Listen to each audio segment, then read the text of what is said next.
ভাবিছো যে আপোনালোকক মই 3টা বস্তু দিম আমাৰ দলৰ পৰা।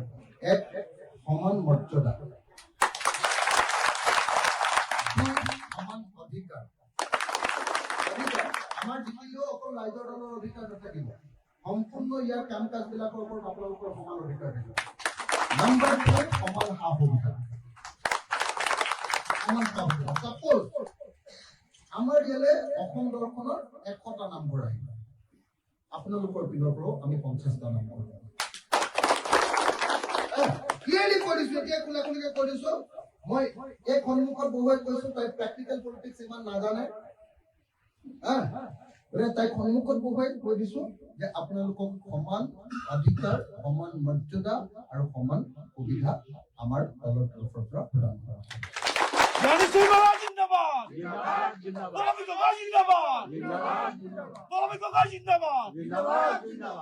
এতিয়া পল্লৱী কথাটো মাজে মাজে কৈ থাকিম, নহ'লে তাই মনটো বেয়া পাই যাব। পল্লৱীক এইবাৰ সঁচাকে মই মানে গৌৰৱকে কৈ আছো যে গৌৰৱক মই চিধাকে কৈছো যে চা, গৌৰৱে মোক কৈছিলে এই অখিলা মৰিয়নিটো নিদিও নেকি, এনেকে কৈছিলে। মৰিয়নিটো আমাৰ হেৰি বৰগোহাঁই বুলি ডাক্তৰ এজনৰ নাম কৈছিলে, যদুদা আছে, যদুনাথ কৰ্মা আছে, ই জিকিব পাৰিব। মই কলো এই নহয়, তহঁতৰ জিকিব পৰা কেণ্ডিডেট হ'ল পল্লৱী, এনেকে কৈছে। পল্লৱী 100% কিয়কত জিকিব, পল্লৱীক কিয়কত দে, মৰিয়নিটো মোক দে, মই তহঁতৰ কংগ্ৰেছৰ মানুহখিনিৰ লগত পুৰা কথা পাতি লৈ মৰিয়নিক এইবাৰ ৰাজনীতি কৰি খুৱাব পাৰে। হ'ব পাৰিবতো, এনেই একদম পাৰিম। আমিতো ককাই ভাই নিচিনাকে কথা পাতো, নিয়মকে কৰো। গতিকে আপোনালোকৰ যদিও মোৰ ভাই নিচিনা। গতিকে মই সেইকাৰণে মই আপোনালোকক খাটাংকে কওঁ, 2জনী MLA আমাৰ সকলোৱে গৈ আছে, এজনী পল্লৱী গগৈ আৰু এজনী ডক্টৰ জ্ঞানশ্ৰী বৰা। কিন্তু আমাক এটা কথা তেওঁলোকে প্ৰত্যয় নিয়াব লাগিব যে এতিয়া MLA হোৱাৰ আগত যেনেকে মানুহৰ ওচৰত এনেকে নতজানু হৈ দিয়ে, MLA হোৱাৰ আগতে, MLA হোৱাৰ পাছত যাতে যাতে অহংকাৰ নেদেখায়, সেইটোৱে আমাৰ সকলোকে সন্মান কৰিব লাগিব, নহয় জানো? মানুহক মানুহ বুলি গণ্য কৰিব লাগিব, মানুহক মানুহ বুলি গণ্য কৰিব লাগিব। ডাঙৰ মানুহ এজন দেখিলে ভৰিটো ধৰিবলৈ বেয়া পালে নহব, এইটো অসমীয়া সংস্কৃতিৰ অংশ, অসমীয়া সংস্কৃতিৰ অংশ। এনে কিছুমান হেৰি দি থাকি লাভ নাই, হয়নে নহয়? ডাঙৰ মানুহ এজন দেখিলে শ্ৰদ্ধা কেনেকে কৰিব লাগে সেইটো জানিব লাগে, হয়নে নহয়? তো তেতিয়া মই 3টা কথা আপোনালোকক কৈ দিলো। এটা হ'ল সমান মৰ্যাদা, সমান অধিকাৰ আৰু সমান সা সুবিধা। আৰু অকল সেইটো ভৱিষ্যতে MLA হলেই নহয়, এইবাৰ এতিয়া যে ইলেকশ্যন খেলোতেও আমাৰ যিটো ফাণ্ড আছে, ইলেকশ্যনত যিমানখিনি খৰচ কৰিব পাৰিব, তাৰ যিটো ফাণ্ড আছে, সেই ফাণ্ডটো আমি সমানে সমানে কৰিম। তাৰমানে ৰাইজৰ দলৰ ভোট কমিটি এখনত যিমান পইচা দিয়া হ'ব, মোক আপোনালোকৰ সভাপতি আৰু সম্পাদক তেখেতসকলে মোক কৈ দিছে যে আপোনালোকৰ ভোট কমিটিৰ কাৰণেও সিমানেই পইচা খৰচ কৰিব লাগিব। আৰু মই আপোনালোকক কথা দিছো, আমাৰ ৰাইজৰ দলৰ ভোট কমিটি এখনে যিমান পইচা পাব, যেটা কিস্তিত পাব, সেটা কিস্তি আপোনালোকেও সম্পূৰ্ণৰূপে পাব। আমি মণ্ডলৰ কাৰণে যিটো খৰচ কৰিম, আমি আঞ্চলিক বুলি কওঁ, আপোনালোকৰ মণ্ডল বুলি কওঁ। ডিফাৰেন্স অকল সেইটোৱে। আপোনালোক আমাতকে চিনিয়ৰ, আপোনালোকে বেছি প্ৰেক্টিকেল পলিটিক্সটো জানে। আমাৰ দুটা অলপ চৌথিলে হৈ আছে, আমাৰ নতুনটো ইমান পলিটিক্স নাজানে, এনেই মুখত বেছিকে কথা কয়। পলিটিক্সটো আপোনালোকে ভালকে জানে, কেনেকে ভোটান কৰে। তো গতিকে মণ্ডল কমিটিৰ কাৰণেও সমান সমান একে খৰচটো সমান, মৰ্যাদাও সমান, অধিকাৰ আৰু ব্লক কমিটিৰ কাৰণেও একেটাই। আৰু তাৰ কাৰণে আজি অলপ সময়ৰ পাছতে আমাৰ কমিটি আৰু আপোনালোকৰ ব্লক কমিটিৰ মাজত মিটিং হৈ যাব। এইখন গাড়ী লাগিব, তাৰ সম্পূৰ্ণ ব্যৱস্থা ইফাল সিফাল আৰু আপোনাৰ যি হ'ব ইয়াতে সেইমতে হৈ যাব। আচলতে আমি আগতে বহি লৈ ঠিকেই কৰি থৈছো, তথাপি মই কৈছো যে ইয়াৰ পাছত এবাৰ বহি ল'ব, সববিলাক বস্তু যি মতে কৰিব লাগে সব কৰিম। কিন্তু আপোনালোকে এজনী ৰাইজৰ দলহে কেণ্ডিডেট তাই জিকিলেও দিব খাইলেও হাৰক কৰি কাটিলে কিন্তু হয় নহয় নহ'লে সদায় ৰূপজ্যোতিৰ তলত মাৰ খাই থাকিব হয় নে নহয় গতিকে ৰূপজ্যোতিক এবাৰ খেদিবনে নেখেদে মুখটো চবৰে একে নহয় খেদিবনে নাই ৰূপজ্যোতিক খেদিবনে নাই এবাৰ সঁচাকে খেদিবনে নাই একগোট হৈ একদম আজিৰ পৰা আৰু ৰাইজৰ দল কংগ্ৰেছ নাই আজিৰ পৰা ৰাইজৰ দলে এজনো কংগ্ৰেছ দলৰ মানুহ জইন কৰাব নোৱাৰিব আৰু কংগ্ৰেছ দলৰ ৰাইজৰ দলৰ মানুহ এজনো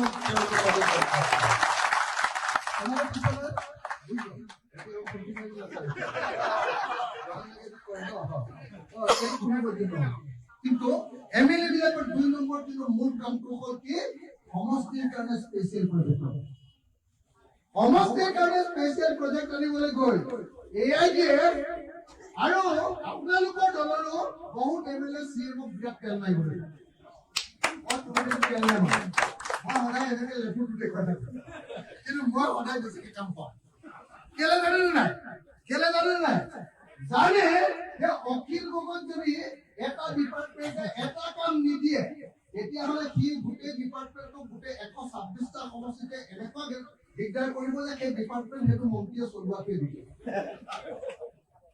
অলৰেডি থিয়ৰিটো বুজা নাই দুটা থিয়ৰি আছে এটা হ'ল CMৰ ওচৰত বিক্ৰী যোৱা CMৰ ওচৰত ঠাণ্ডা হৈ দিয়া CMৰ কথা মতে ভোটটো ৰাজ্যসভাত মাৰি দিয়া বিজেপি সেইটো এটা থিয়ৰি আৰু 2 নম্বৰ থিয়ৰিটো হ'ল যে CMক ভয় খুৱাই দিয়া মোৰ দ্বিতীয় থিয়ৰি মই কাম ইমানকে ভাবি থাকে যে মই ৰজা মই বিধানসভাত তাক একদম প্ৰজাৰো প্ৰজা বনাইছো এই যে নাই মই প্ৰজাৰো প্ৰজা বনাইছো মই বিধানসভাত একদম এনেকে কওঁ মুখৰ আগত থিয় কৰি এনেকে কওঁ এই আপোনাৰ নিচিনা এনেকুৱা 2 নম্বৰ মানুহ অসমত আজিলৈকে জন্মই হোৱা নাছিলে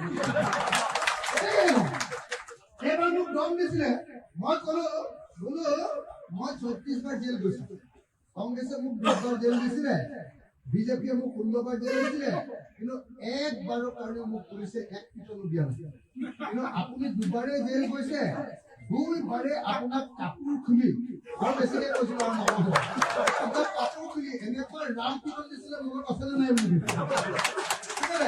পৃথিৱীৰ কোনো সংসদীয় ইতিহাসত মুখ্যমন্ত্ৰী কোনো MLA এনেকে দম দিব নোৱাৰে মই কেলে পাৰো মই একো কেয়াৰে নকৰো মই CM বুলি কেয়াৰে নকৰো মই এনেকে দেখুৱাই থাকো এনেকে কিবা এটা ক'লে এনেকে দিম কি কৰিব কাৰণ মই সেই দমটোক দিয়ে চবেই CMে এতিয়া প্ৰচাৰ কৰিছে যে তেওঁলোকৰ জীৱনৰ আটাইতকৈ ডাঙৰ প্ৰজেক্টটোৰ নাম বটদ্ৰৱা দ্বিতীয় ডাঙৰ প্ৰজেক্টটোৰ নাম ৰংঘৰ প্ৰকল্প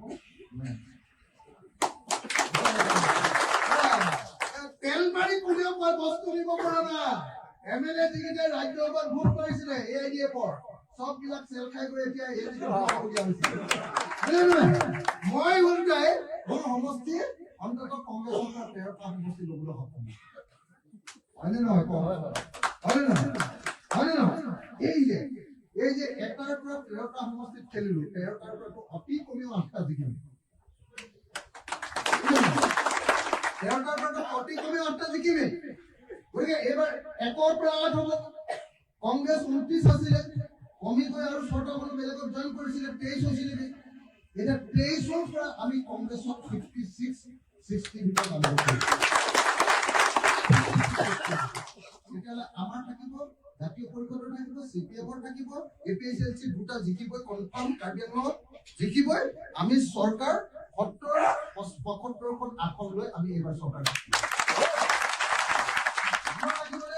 10 বছৰ আপোনালোকে একদম শুকাই কিনে গৈছে এতিয়া খন্তি মাৰিলে আকৌ 10 বছৰমান শুকাবলৈ ৰেডি হৈ থাকক খন্তি যোনে মাৰিব তাৰ ভৱিষ্যত নিজৰে বেয়া হয়নে নহয় যেতিয়া চৰকাৰ এখন আহিব লগে লগে প্ৰত্যেকৰ মুখত অলপ পানী আহিবনে নাই তো গতিকে মই আপোনালোক সবকে কৈছো যে কোনেও যাতে ৰূপজ্যোতি কুৰ্মীৰ লগত কথা পাতি নিজৰ কেন্দ্ৰত কোনেও যাতে কমতি নলয় আৰু একেটা কাম তিয়কটো আগতে মই সবকে কৰিছো মই তিয়কৰ ৰাইজৰ দলৰ প্ৰত্যেকজন মই এতিয়া দায়িত্ব আমাৰ জিলা সভাপতিৰ দায়িত্ব দি দিছো যোৰহাট আৰু তিয়কটো মই নিজে গৈ থাকিম তোৰ কাৰণে 3 দিন আৰু গৌৰৱৰ কাৰণে মই 3 দিন ঘূৰিম 6 দিন আমি মই ঘূৰিম এই যোৰহাটত ঘূৰিম মই মানে বেলেগ সমষ্টিৰ লগত লগ লাগি এইবিলাকৰ ঘূৰি থাকোঁতে 6 দিন মই ইয়াত ঘূৰিম তাতে গৌৰৱ যদি জিকে, পল্লৱী যদি জিকে, জ্ঞানশ্ৰী যদি জিকে, অখিল গগৈ যদি জিকে, এই ডক্টৰতে যদি 4টা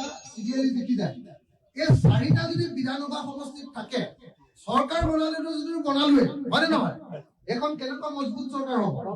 আৰু যদি চৰকাৰ বনাব নোৱাৰি, ধৰক আমি এই বোলে 56 পাই অলপত ৰৈ গ'লো, এতিয়া গৌৰৱো যদি থাকো, লোকসভাত কেনেকুৱা ভূমিকাৰ গৌৰৱৰ দেখিছে না? ময়ো যদি থাকো, জ্ঞানশ্ৰীও যদি থাকে, পল্লৱীও যদি থাকে, ইফালে লুৰিণো যদি থাকে, সেইখন বিধানসভা হিমন্তই বহি থাকিব পাৰিব নেকি?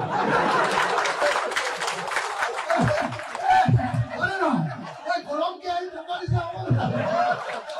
গৰমকে আহি টকা দিছে হ'ব নাই? হয়নে নহয়? এইটো অকল গৌৰৱে কাফি।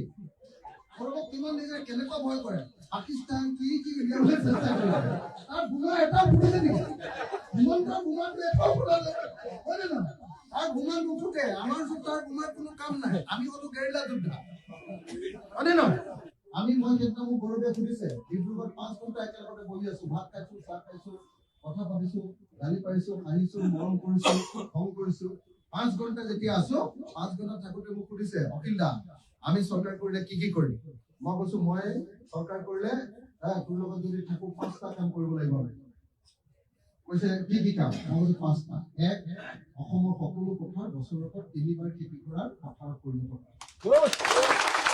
2, এখন গাঁৱত এখন নগৰৰ এটা ৱাৰ্ডত এটা ইণ্ডাষ্ট্ৰী, এটা ইণ্ডাষ্ট্ৰী, এখন গাঁৱত এটা ইণ্ডাষ্ট্ৰী, আৰু এটাও নিবনুৱা নাইকিয়া কৰিলে। 3, অসমৰ প্ৰত্যেকজন মানুহে ভালকে চলিব পৰাৰ কাৰণে, প্ৰফেচনেল মানুহ কৰিবৰ কাৰণে মই নতুন কনচেপ্ট এটা আনিছো, পৃথিৱীত প্ৰথম ফিনিচিং স্কুল। কোনোবা ছোৱালী এজনীয়ে ঘৰত মাক দেউতাক নাই, তাই আনৰ ঘৰত কাম কৰিবলৈ যাব, মই তাইক এনেই কাম কৰিবলৈ নপঠিয়াও, কাম কৰিবলৈ পঠিয়ালে তাইক আনৰ ঘৰত কাম কৰিলে 3000 টকা দৰমহা। মই তাইক প্ৰথমতে আজিকালি নতুনকে কেনেকে ঘৰ চাফা কৰে, কেনেকে ভাত ৰান্ধে, তাইক ট্ৰেইনিং দিম, তাইক লাইচেন্স দিম, তাইক আইডেন্টিটি কাৰ্ড দিম, আৰু চৰকাৰৰ ফালৰ পৰা এজন ধুনীয়া ড্ৰেছ দিম, ড্ৰেছ দি ৰেজিষ্টাৰ কৰি তাইক কাম কৰিবলৈ পঠিয়াই দিম। তেতিয়া তাইক 3000 টকা দৰমহা পৰা উঠাই 10,000 টকা। আমাৰ ল'ৰাবিলাক যে বেংগলৰলৈ যায়, মই বেংগলৰলৈ চিকিউৰিটি গাৰ্ড কৰিবলৈ 18,000 টকাহে পায়। মই বেংগলৰলৈ যোৱা প্ৰত্যেকটো ল'ৰাক যোৱাৰ আগতে প্ৰথমতে পুলিচ বা আমাৰ বেটেলিয়ান বা আমাৰ কি কয় হোম গাৰ্ডৰ ট্ৰেইনিং দি লাইচেন্স দিম, তাৰপাছত আইডেন্টিটি কাৰ্ড দিম, তাৰপিছত মই বেংগলোৰৰ কৰ্ণাটক গভৰ্ণমেণ্টৰ লগত কথা পাতিম যে এইবাৰ 1 লাখ ল'ৰা পঠিয়াইছো, কিন্তু দৰমহা দিব 40,000 পৰা 45,000 হ'ব। মহিলাবিলাক, যিবিলাক মহিলাই নিজৰ জীৱিকা উপাৰ্জন কৰি নিজৰ হাতত নিজে থিয় হ'ব খোজে, মই প্ৰত্যেকগৰাকী মহিলাক কম যে আপুনি কি কৰিব? বোলে মই হেৰি কৰিম, মানুহৰ শুশ্ৰূষাৰ ডিপাৰ্টমেণ্টত যাম, মই চবকে নাৰ্ছ বহাই ভাল বেছি পঢ়িব পৰা চোকা ছোৱালীজনীক কৈ ইংৰাজী শিকাই দিম, তাইক মই জাপানলৈ নাৰ্ছ কৰিবলৈ পঠিয়াম, 1 বছৰৰ দৰমহা 1 কোটি টকা পাব। মই মানুহ এনেকে পঢ়ি থাকিবলৈ নিদিওঁ, প্ৰত্যেকজন অসমীয়া মানুহক মই ধৰি গঢ়িম।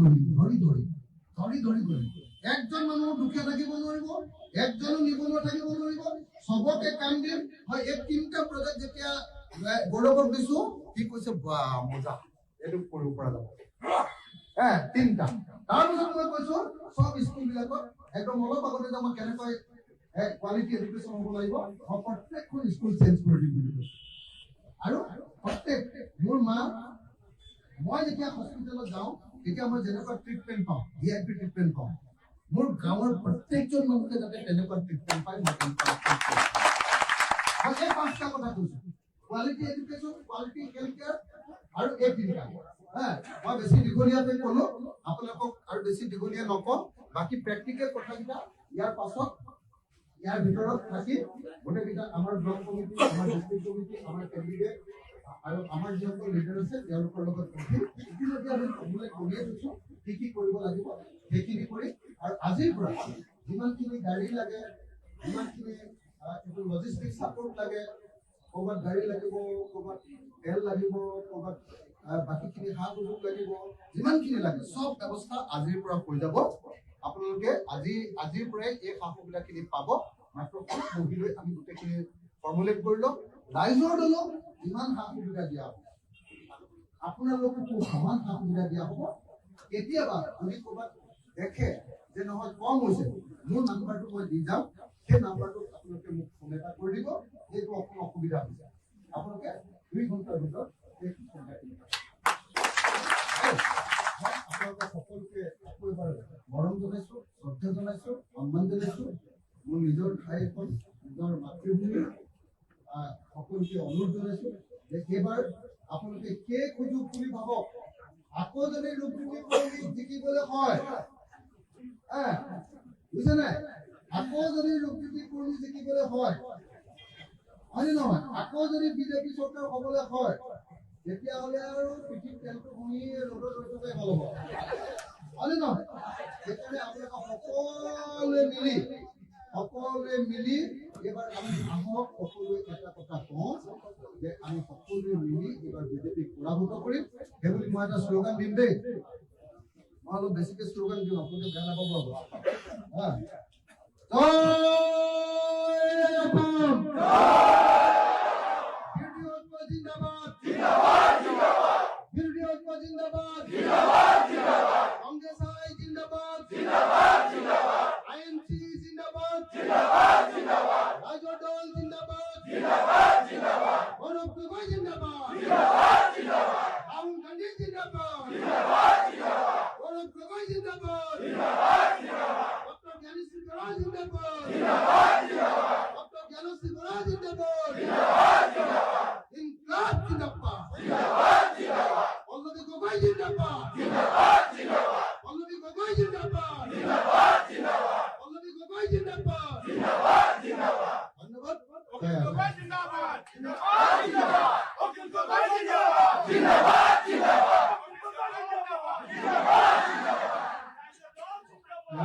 এতিয়া ককাই দিয়ক মোৰ অতি মৰমৰ পল্লৱী গগৈ, দিয়কৰ আমাৰ কেণ্ডিডেট,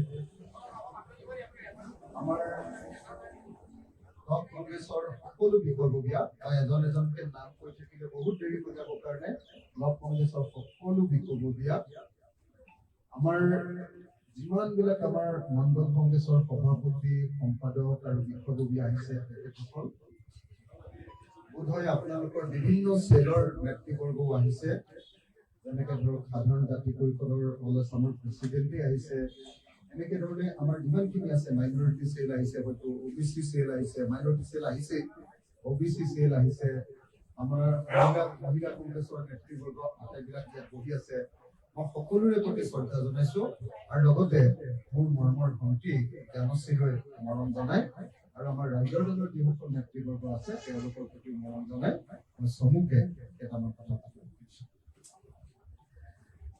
আমি গোটেই অসমত ৰাইজৰ দলে 64টা সমষ্টিত ইলেকশ্যন খেলিবলৈ লৈছো, 64, কিন্তু লাষ্টত আমি পালো কেৱল 11টা সমষ্টি।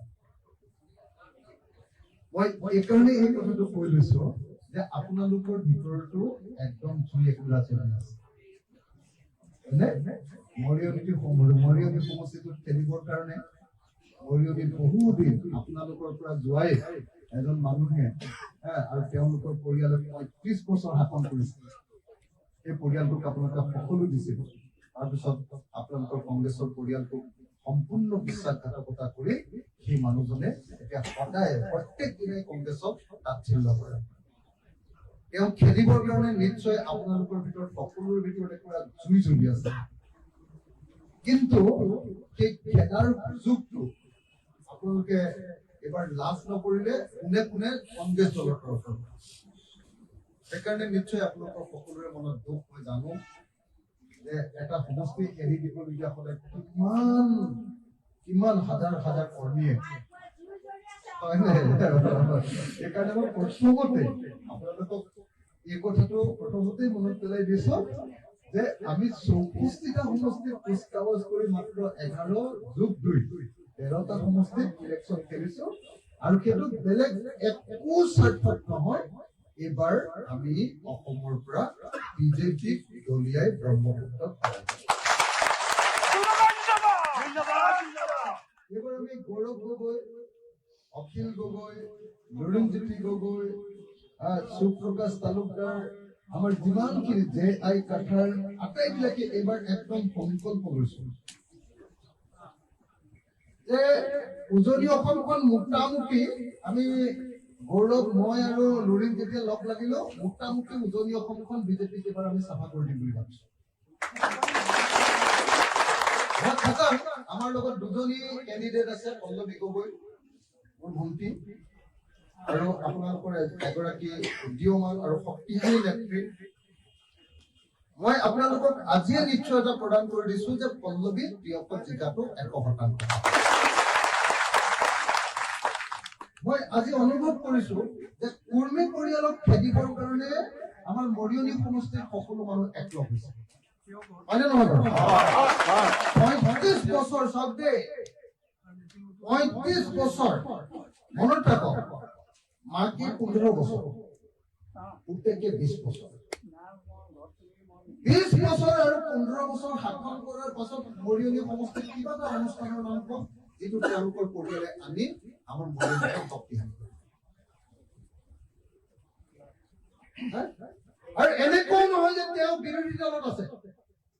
মাক আছিলে মন্ত্ৰী, তেওঁ আছিলে কংগ্ৰেছ দলৰ তৰুণ গগৈ ডাঙৰীয়াৰ দিনৰ কংগ্ৰেছৰ আটাইতকৈ কাম হোৱা কাৰ্যকালটোৰ তেওঁৰ MLA। হয়নে? তাৰ পাছত যেতিয়া ৰুলিং পাৰ্টি নাপালে লগে লগে আকৌ বিজেপি ৰুলিং পাৰ্টিতে নাপায়। হয়নে নহয়? কিন্তু তাৰ পাছত মোক এটা অনুষ্ঠানৰ নাম কওক যে মৰিয়নিৰ কাৰণে ৰূপজ্যোতি কুৰ্মী আৰু তেওঁলোকৰ পৰিয়ালে এটা বিশেষ অনুষ্ঠান আনিছে, যিটো অনুষ্ঠানে আমাৰ মৰিয়নি সমষ্টিটো সমৃদ্ধ কৰিছে, ধুনীয়া কৰিছে, শক্তিশালী কৰিছে। এটা অনুষ্ঠানৰ নাম নিজৰ মদৰ দোকানখনক বাদ দি বৰ ধুনীয়া কিন্তু মদৰ দোকানখন সেইদিনা মই চাই আহিলো। মোক চবে কৈ থাকে বোলে ইয়াৰ বৰ ধুনীয়া মদৰ দোকান আছে, একদম গ্লাছৰে হয়তো বনোৱা বৰ ধুনীয়া মদৰ দোকান, ভাল লাভ হৈ যেন লাগিছে। মই নাজানো, কিন্তু কথাটো হ'ল আপোনালোকে চাওক, মোক সকলোৱে কৈ থাকে বোলে বিৰোধী দলৰ বিধায়কসকলে কি কাম কৰিব পাৰিব। মই 5 বছৰ বিধায়ক আছিলো, হিমন্ত বিশ্ব শৰ্মাক সদায় মই সৰিয়হৰ ফুল দেখুৱাই থাকো। হয় নে নহয়? অসম বিধানসভাত 126 জন বিধায়ক থাকে, একদম আগফালে হিমন্ত বিশ্ব শৰ্মা বহি থাকে আৰু একদম লাষ্টৰ চিটটোৰ লাষ্টৰ চাইডত মানে বেঞ্চৰ চাইডত মোক দিছে। কেলে দিছে জানেনে? মই হুলস্থুল কৰো যে যাতে পুলিচে পটকে ধৰি মোক উলিয়াই দিব। লাষ্টৰ চাইডটোত থাকো আৰু যেতিয়া মই বহি থাকো আৰু হিমন্ত বিশ্ব শৰ্মা আহে, বিধানসভাত আৰু মাজত কোনো নাথাকে। দেখিছেনে? হয়নে নহয়? তো মই সেইকাৰণে আপোনালোকক কৈছো যে মই চৰকাৰখনক ইমান বিৰোধিতা কৰো, বিৰোধিতা কৰাৰ পাছতো যোৱা 5 বছৰ কি কি আনিলো জানেনে? ৰংঘৰ প্ৰকল্প 142 কোটি টকা, মোৰ শিৱসাগৰ সমষ্টিৰ গোটেই ব্ৰহ্মপুত্ৰ নদীৰ কাষটো 12.5 কিলোমিটাৰ কৰিছে, গোটেই 12.5 কিলোমিটাৰ মই জিঅ' বেগ লগাবৰ কাৰণে এছিয়ান ডেভেলপমেণ্ট বেংকৰ পৰা 5 কোটি টকা আনিছো। মোৰ শিৱসাগৰ সমষ্টি ইমান পুৰণি সমষ্টি, ডিষ্ট্ৰিক্ট ষ্টেডিয়ামখন নাছিলে, এবাৰ ডিষ্ট্ৰিক্ট ষ্টেডিয়ামখন বনালো। চাৰ্কিট হাউচটো মোৰ মানুহ আহিলে লাজ লাগে, চাৰ্কিট হাউচটো বনাই আছে। শিৱসাগৰ টাউনৰ খোৱাপানী যোগানটো নাছিলে, মই আমাৰ সমষ্টিত 366টা জল জীৱন মিছনৰ আঁচনি বনালো। এতিয়া মই 88% গাঁৱৰ মানুহক পানী দিওঁ, কিন্তু মোৰ শিৱসাগৰ টাউনৰ খোৱাপানী মাত্ৰ 30% পায়। মই সেই প্ৰজেক্টটোৰ কাৰণে অমৃত প্ৰজেক্টৰ পৰা 70 কোটি টকা আনো। মই আপোনালোকক কৈয়ে থাকিব পাৰিম, এনেকৈ 10ৰ পৰা 15টা ডাঙৰ ডাঙৰ স্পেচিয়েল প্ৰজেক্ট। এনে নামঘৰৰ কাৰণে পইচা হ'লে নহয়, সদায় চব ৰাস্তাৰ কাৰণে যে চব সমষ্টিলে পইচা আহে সেইটো নহয়। স্পেচিয়েল প্ৰজেক্ট মই আনিছো 10ৰ পৰা 15টা। মই এবাৰ মাত্ৰ আপোনালোকৰ মৰিয়নি বিধানসভা সমষ্টিৰ মানুহক সুধিছো যে ৰূপজ্যোতি কুৰ্মীয়ে মৰিয়নি সমষ্টিলৈ অনা এটা স্পেচিয়েল প্ৰজেক্টৰ নাম কওক। এটা স্পেচিয়েল প্ৰজেক্টৰ নাম কওক যিটো ৰূপজ্যোতি কুৰ্মীয়ে এই সমষ্টিটোৰ কাৰণে আনিছে। গোটেই পুৰণি যিটো মৰিয়নি সমষ্টি আছিলে তাৰ লাইফ লাইনটো আছিলে দুদৰাত। মই প্ৰথমতে চেলেংঘাট স্কুলত পঢ়িছিলো 7লৈকে, 8ৰ পৰা মই হেমলাই হাইস্কুলত পঢ়িছিলো। হেমলাই হাইস্কুললৈ মই 8 কিলোমিটাৰ চাইকেল চলাই ঘৰৰ পৰা গৈছিলো। 8 কিলোমিটাৰ চাইকেল চলাই মই সদায় ঘৰৰ পৰা গৈছিলো। এতিয়াও দুদৰ নালীটো ভগা আছিলে, মই কলেজত পঢ়োতেও ধুধৰালিটো ভগা, মই আন্দোলন কৰি থাকোঁতেও ধুধৰালি ভগা, আৰু এতিয়া মই MLA হোৱাৰ পাছতো আজিৰ দিনটো ধুধৰালি ভগা। ধুধৰালিটোকে আজিলৈকে বগাব নোৱাৰে। আজিলৈকে এটা প্ৰজেক্ট আপোনালোকে জানিব যে এই বৰিয়নি সমষ্টিৰ কাৰণে কেইটামান পানী যোগান প্ৰকল্প আহিছিলে। চেলেং পানী যোগান প্ৰকল্প 100 কোটি টকাৰ, মৰিয়নি পানী যোগান প্ৰকল্প 100 কোটি টকাৰ, সব পইচা খাই এক টোপাল পানী মানুহক দিব নোৱাৰে, এক টোপাল পানী দিব নোৱাৰে। কিন্তু মুখৰ কথাৰে হাত হালবায়। মুখৰ কথা শুনিলে এনেকুৱা লাগে যে ৰূপজ্যোতি কুৰ্মী চাগে একদম অসমৰ ভিতৰতে বহুত কাম কৰা MLA দেই। ৰাতিপুৱাৰ পৰা গধূলি ফেটফেটাই থাকে, কিন্তু কামত হলে শুনে নহয়। অকল কামৰ ভিতৰত এটা, এইটো মই বেয়া বুলি নকওঁ, কামৰ ভিতৰত মাত্ৰ এটাই কাম কৰে, তেওঁ তুলনি দিয়া খাব। এজন বিধায়কৰ 3টা কাম মনত ৰাখিব দেই, 3টা কাম। মই পল্লৱীকো কৈছো, মই জ্ঞানশ্ৰীকো কৈছো। এজন বিধায়কৰ 3টা কাম। লেজিছলেটৰ, আমি বিলাক লেজিছলেটৰ মানে হ'ল আইন ৰচনা কৰা মানুহ। বিধায়কে কি কৰে? বিধান বা আইন ৰচনা কৰে। ভাৰতবৰ্ষত আইন ৰচনা কৰে ইংৰাজী। আইন ৰচনা কৰিব পৰা মানুহজন ভাৰতবৰ্ষৰ ভিতৰতে এজন বিচক্ষণ পণ্ডিত হোৱা দৰকাৰ। ভাৰতৰ সংবিধান প্ৰথমৰ পৰা শেষলৈকে যদি মুখস্থ নাথাকে, দেশৰ সংবিধান প্ৰণেতাসকল, ভাৰতৰ স্বাধীনতা আন্দোলনত অংশগ্ৰহণ কৰা এই যে 3000 মানুহে বহি লৈ একেলগতে যে আমাৰ ভাৰতৰ সংবিধানখন বনাইছিলে, তেওঁলোকে সংবিধানখন কিয় বনাব কৈছে, কেনেকে বনাব কৈছে, কোনটো বিষয়ৰ ওপৰত কি কৰিব, সেই কনষ্টিটিউয়েন্ট এছেম্বলি বিবেক যদি কোনোবাই পঢ়ি পোৱা নাই, তেনেকুৱা কোনো বিধায়কে কেতিয়াও আইন বনাব নোৱাৰে। মোক এটা কথা কওক যে ৰূপজ্যোতি কুৰ্মীক যদি মই আপোনালোকৰ কংগ্ৰেছৰ এই মানে কোনোবাই যদি এই কংগ্ৰেছৰ অফিচটোৰ ৱালত তেওঁ মোৰটো ধামকে মাৰি দিয়ে, তেওঁ মূৰৰ পৰা এখন আইন ওলাই আহিব লাগিব। প্ৰথম মনত ৰাখিব লাগিব, বিধায়ক এজনৰ কাম কি? বিধায়ক এজনৰ কাম আইন এখন ৰচনা কৰা। আইন এ ল। মই এবাৰ এখন আইন ৰচনা কৰি বিধানসভাত উত্থাপন কৰিছিলো। সেইখনৰ নাম আছিলে the Assam quality education bill 2024। Assam quality education bill 2024। মই কৈছিলো যে হিমন্ত বিশ্ব শৰ্মাৰ 15 বছৰ অসমৰ শিক্ষামন্ত্ৰী আছিল। 15 বছৰ শিক্ষামন্ত্ৰী থকাৰ পাছতো অসমৰ এখনো এছপি স্কুলত এটা শ্ৰেণীৰ কাৰণে এটা শ্ৰেণী কোঠা নাই। এটা শ্ৰেণী কোঠাৰ কাৰণে এজন শিক্ষক, অৰ্থাৎ 5টা বা 6টা LP স্কুলত ক্লাছ থাকে, 6জন শিক্ষক কোনো স্কুলত নাই।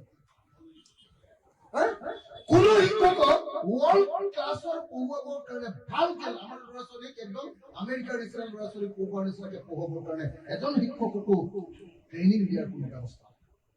মই কৈছিলো যে যদি আমাৰ ল'ৰা ভাল হ'ব লাগে, অসমখন যদি উন্নত হ'ব লাগে, প্ৰথম আৰু প্ৰধান দায়িত্বটো হ'ল আমাৰ প্ৰত্যেকজন ল'ৰা ছোৱালীক ৱৰ্ল্ড ক্লাছৰ এডুকেশ্যন দিব, কোৱালিটি এডুকেশ্যন, গুণগত।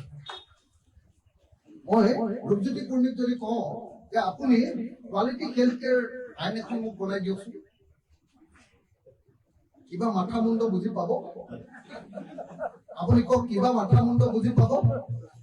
সেইকাৰণে মই আপোনালোকক এটা কথা কওঁ, MLA উঠিব পাৰে, কিন্তু ভাল MLA কোনো হ'ব নোৱাৰে যেতিয়ালৈকে তেওঁ প্ৰকৃত অৰ্থত ষ্টাডি অধ্যয়ন নাথাকে। অধ্যয়ন থকা, জ্ঞান গম্ভীৰ, জনা শুনা, পঢ়া শুনা কৰা আৰু সম্পূৰ্ণৰূপে দেশখনৰ ৰাজনীতি আৰু অৰ্থনীতিৰ ওপৰত জ্ঞান থকা মানুহে MLA হ'ব পাৰে। MLA কোৱাটো এনে সহজ কথা নহয়।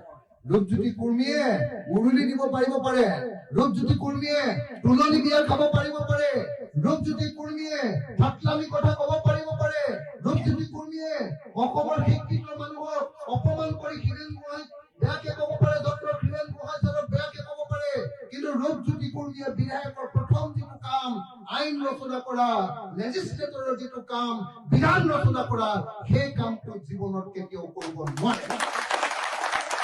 সেইকাৰণে ৰূপজ্যোতি কুৰ্মীক বিধায়ক হিচাপে নহয়, ৰূপজ্যোতি কুৰ্মীক আমাৰ সমষ্টিৰ এজন সাধাৰণ ভোটাৰ হিচাপে ৰখাটোকে আমাৰ দৰকাৰ। সেইকাৰণে মই আপোনালোকক ক'বলৈ আহিছোঁ, মই পল্লৱীকো কওঁ, মই জ্ঞানশ্ৰীকো কওঁ, MLA পোৱাটো ইমান সহজ কথা নহয়। মই যে হিমন্ত বিশ্ব শৰ্মা আৰু মোৰে মাজত যে কাজিয়া হয়, বাকীবিলাকে যে বেয়া পায়, ইহঁতে দুটাকে অকল কেলে দেখুৱাই থাকে। কোনোবাই আইন বুজি পোৱা MLA কেইজন আছে? আইন বুজি পোৱা MLA কেইজন আছে? মইতো কম যে 126 জনৰ ভিতৰত 6 জনো নাই। 126 জনৰ ভিতৰত 6 জন নাই। আপোনালোকৰ দলৰ কংগ্ৰেছৰ আটাইতকৈ ভালকে আইন বুজি পোৱা মানুহজন ভৰত নৰহ, আটাইতকৈ ভাল। মোৰ তেওঁৰ বিধায়ক জীৱনৰ গুৰুৰ নিচিনা তেওঁ বুজি পায়। ভালকে বুজি পোৱা তেনেকুৱা 5-6 জনো মানুহ নাই, আইন বুজি পায়। এইবাৰ মই এটা উদাহৰণ দিলে আপোনালোকে গম পাব। এইবাৰ বিধানসভাত এখন আমাৰ ৰেভিনিউ এক্ট আনিলে। ৰেভিনিউ মানে আমাৰ কি কয়, আমাৰ লেণ্ড ৰেভিনিউ ডিপাৰ্টমেণ্টে এখন আইন, ৰাজহ বিভাগে এখন আইন আনিলে। ক'লে যে অসমৰ মাটিৰ খাজনাটো আমি বঢ়াম। আৰু মাটিৰ খাজনা বঢ়োৱাৰ আগৰ নিয়মটো আছিলে যে মাটিৰ শ্ৰেণী অনুসৰি খাজনা থাকে। ধৰক পথাৰৰ মাটিত 5 টকা 1 বিঘা খাজনা, আমাৰ বাৰীৰ মাটিত 10 টকা খাজনা। সাপোজ এইবাৰ আনিলে আইনখন যে নহয়, আমি আইনখন বনাম যে এইবাৰ আইন আনিম কি বুলি, যে মাটিৰ ক্লাছিফিকেশ্যনৰ ওপৰত নহয়, মাটিৰ জোনেল ভেলুৰ ওপৰত, মাটিৰ জোনেল ভেলুৰ ওপৰত খাজনা বৃদ্ধি কৰিব। জোনেল ভেলু মানে জানে নহয় জানো? আপোনাৰ GS ৰোডৰ, গুৱাহাটীৰ GS ৰোডত 1 কঠা মাটিৰ জোনেল ভেলু হ'ল 1,25,00,000 টকা। 1,25,00,000 টকা যদি 1% যদি খাজনা কৰি দিয়ে, এবছৰত এটুকুৰা মাটিৰ 1 কঠা মাটিৰ খাজনা হ'ব 1,25,000 টকা। কোন অসমীয়া মানুহে GS ৰোডত বছৰি 1,25,000 টকা দি তেওঁ পুৰণি দেউতাকৰ দিনৰ মাটিকণ, তেওঁ ঘৰ বনোৱা মাটিকণ তেওঁ এনেকে টেক্স দি খাজনা দি কোন অসমীয়া মানুহে ৰাখিব পাৰিব? টিয়ক টাউনৰ জোনেল ভেলু কিমান? টিয়ক টাউনৰ একদম কৌৰতি টাউনত 1 কঠা মাটিৰ জোনেল ভেলু কিমান এতিয়া? জোনেল ভেলু বুলি এটা ভেলু থাকে নে নাই? আজিকালি চৰকাৰে চব মাটিবিলাকৰ দাম জোন অনুসৰি ভাগ কৰি দিয়ে। সেই জোনেল ভেলুৰ ওপৰত যদি মাটিৰ খাজনা বৃদ্ধি কৰে, চব মানুহে, চব বিধায়কবিলাকে কৈছে ইমান সাধাৰণ এখন আইন আনিছে, এইখনৰ ওপৰত আলোচনা হ'ব নালাগে। মই থিয় হৈ কৈছো যে এইখন হ'ল 1886 চনৰ পৰা আমাৰ যিখন আছাম লেণ্ড ৰেভিনিউ ৰেগুলেশ্যন 1886 আছে, এই 1886ক প্ৰথমবাৰৰ বাবে মৌলিকভাৱে সংশোধন কৰিব খোজা হৈছে। মৌলিক তাত মাটিৰ ক্লাছিফিকেশ্যনৰ ওপৰত মাটিৰ খাজনা লগোৱা হৈছিলে, ইয়াত মাটিৰ জোনেল ভেলুৰ ওপৰত খাজনা লগাব খোজা হৈছে। মই সেইটো কেতিয়াও কৰিবলৈ নিদিওঁ। এইবুলি যেতিয়া বিধানসভাখন একদম প্ৰথমতে মোক গোটেই বিজেপি বিলাকে ইনচাল্ট কৰিছে, এতিয়া একো আইনে বুজি নাপায়, এনেকে বুলি ইনচাল্ট কৰিছে। ৰূপজ্যোতি কুৰ্মী, আপোনাৰ কি কয় মানৱ ডেকা, এনেকে ইনচাল্ট কৰিছে, আমুক তেতিয়া অখিলুদ্দিন বুলি চিঞৰে, অখিলুদ্দিনে নাজানে, এনে চলিছে এনেকে কৈছে। মই তেতিয়া তেওঁলোকক এটাকে Assam land and revenue regulation 1886খন বুজাই দিলো। 1886খন মই এফালৰ পৰা বুজাই দিলো যে ব্ৰিটিছৰ দিনত আমাৰ ভূমি আইন কি কৰিছিলে, আমাৰ ভাৰতৰ চৰকাৰ পোৱাৰ পাছত আমাৰ স্বাধীন দেশত সেই আইনখনৰ কি সংশোধন আনিছিলে, এতিয়া হিমন্ত বিশ্ব শৰ্মাই কি সংশোধন আনি আমাৰ গোটেই আইনখনৰ মূল কথাটোকে আৰু সংবিধান বিৰোধী এটা অৱস্থালৈ লৈ গৈছে, যেতিয়া বুজাই দিলে। মই সেইকাৰণে আপোনালোকক এটাই কথা ক'ব কৈছো, বিধায়ক এজন হোৱাটো মুখৰ কথা নহয়। মানুহবিলাকে যে বিধায়কক দেখিবলৈ যায়, লাং ফাং কৰি, কোনোবাই গৰু গাড়ীত উঠি দিবলৈ যায়, কোনোবাই চাইকেল চলাই আমুক কৰে, সেইবিলাক লাং ফাং কৰিবৰ কাৰণে বিধায়ক নহয়। বিধায়ক হ'ল এখন আইন লিখিবৰ কাৰণে, আইনখন সংশোধন কৰিবৰ কাৰণে, আইনখনৰ ওপৰত সমালোচনা কৰিবৰ কাৰণে, আৰু আইনখন ৰাইজৰ বিৰোধী আইনখন কেনেকে ৰখাই দিব পাৰি সেইটো কাম কৰিবৰ কাৰণে বিধায়ক। গতিকে মই আশা কৰিম যে আমি মৰিয়নি সমষ্টিলে এজনী অতি উচ্চ শিক্ষিতা ছোৱালী আনিছো। এতিয়ালৈকে তাই কথাবিলাক ভালকে এতিয়ালৈকে তাই ৰাজনীতিৰ কথাবিলাক ধৰিব পৰা নাই। মই আজি চাইও আছো যে তাই মুখৰ হাঁহিটো এতিয়ালৈকে মোৰ নিচিনা একেবাৰে ক্লিয়াৰ হৈ উঠা নাই। দুদিনমানৰ মাজত তাই নাইটো কিমান ক্লিয়াৰ চাব তাই কিমান দিন হৈ গৈছে ট্ৰেইনিং খোৱা নাই এই মেঙা মেং কৈ থাকে নমস্কাৰ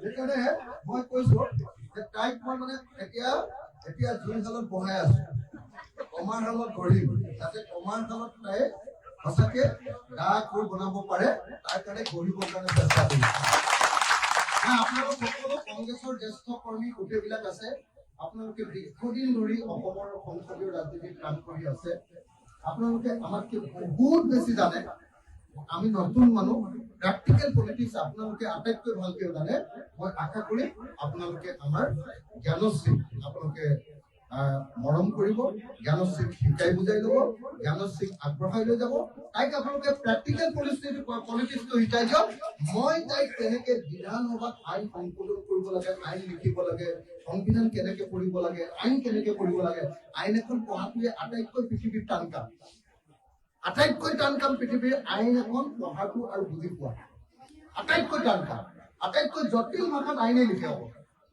গতিকে মই আপোনালোকক সেইকাৰণে অনুৰোধ কৰিব খোজো যে আপোনালোকে প্লিজ এইবাৰ জ্ঞানশ্ৰীক শিকাই দিয়ক আপোনালোকৰ বিধায়ক ৰূপে মই নিজেই জ্ঞানশ্ৰীৰ লগত থাকিম আৰু মই আপোনালোকৰ কংগ্ৰেছ কৰ্মীবিলাকক নিশ্চয়তা প্ৰদান কৰিছো যে আপোনালোকক মই 3টা বস্তু দিম আমাৰ দলৰ পৰা এক সমান মৰ্যাদা